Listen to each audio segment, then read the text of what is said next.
Hello, everyone. I'm Tam, and we are back with another episode for our series of Why I Think It Is.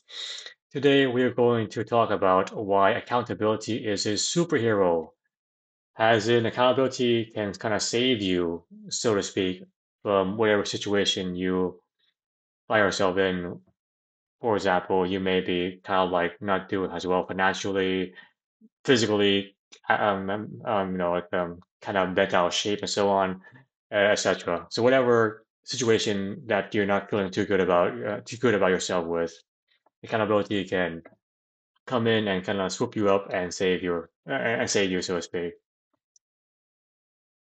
Um, what, what, what for when it comes to accountability, I think most of us have a negative connotation around it. For example, he or she is now being held accountable for. So the next thing you think is, what happened? Like, what kind of punishment or consequences will he or she face? So it's kind of like a negative correlation, like oh, what did you do wrong?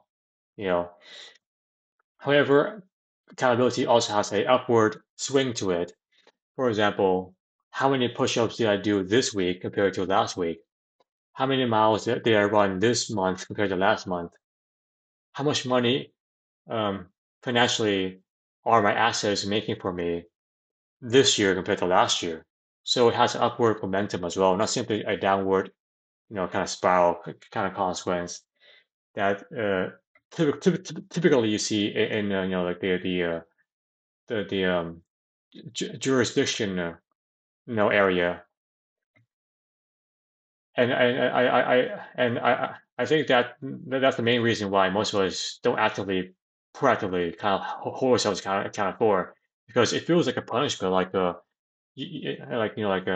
oh, I'm not doing as good as I thought I was, and so forth. Or or someone may find out that I did something wrong, like and that's kind of not the appropriate way to kind of look at it. The appropriate to kind of see um, accountability is like, okay, where am I right now compared to where I think I should be? Like the difference between where I am and a better sense of who I will be in the future is what accountability should feel like to you. It should feel like you're trying to pull yourself towards the future, and the bigger the gap, the more it's kind of your fault for not closing the distance. So you should feel like you should feel like you're trying to catch up to your future self and enjoy a higher standard of living. And also, the more you kind of like exercise holding yourself accountable for, the higher overall your quality of life, because you start to bootstrap yourself up like that, pull yourself from the boots up, and you come to the astute realization that however high you go is up to the amount of sheer willpower and effort you willing to put in, and how low you fall down is up to your own tolerance of your situation.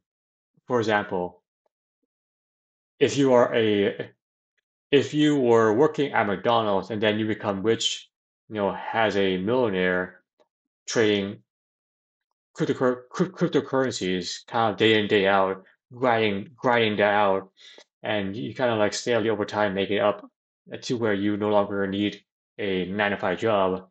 You're now doing very good for yourself and you have your own kind of mansion, whatever your dream is. And let's say your mansion one day is destroyed by a natural disaster like a tsunami. So something that you can't really control or know about in advance. And then now you're financially not doing as well. Well, you've been living pretty large for the last, I don't know, a couple months or so. So you're kind of accustomed to higher standards of living. You kind of enjoy, eating out at Michelin-star restaurants once a week at least. So now that you are financially kind of like literally swimming in the ocean. You're down here now. You start to feel like this is not where I want to be. I don't want to stay here forever. So your tolerance of your situation kind of like kicks in and forces you to work harder, grind out more trades, do whatever it takes to kind of pull yourself back to where you were kind of like living pretty large at. And so you fall as low as your tolerance, and you soar as high as your willpower and the amount of sheer effort you're willing to the amount of sheer effort you're willing to throw out there. Using another example, let's say for like a 6 months or so, you've been training very hard to work off that belly fat, and now it's all gone. It took like months to achieve that, and then you go on like a 3 month vacation in Thailand or some part of Asia and just eat nonstop because the food there is so good and it's just so unique. You never had these kinds of food back in America, whatever have you. And then you come back to America and now you're kind of like 20 pounds above where you were before you left America. And now it's kind of like, oh, you kind of feel bad about yourself and that is your tolerance of your situation because before you left America, you were feeling really good about yourself for having for having lost all of those weight and now and gaining that muscle mass and looking pretty good and feeling pretty great about yourself. After you come back to America, you feel terrible because now you're kind of like 20 pounds overweight. So your tolerance kicks in and forces you to work harder to bring yourself back to where you were. So kind of just bootstrap yourself up to that level, and now you're back to where you were because otherwise it feels kind of wrong to continue being like that. So that's essentially what the accountability kind of plays out as. Yes, you start to yeah. Initially, it feels like punishment because you're not doing as well as you can expect. Oh, I thought I was doing this, but actually I'm doing like way less.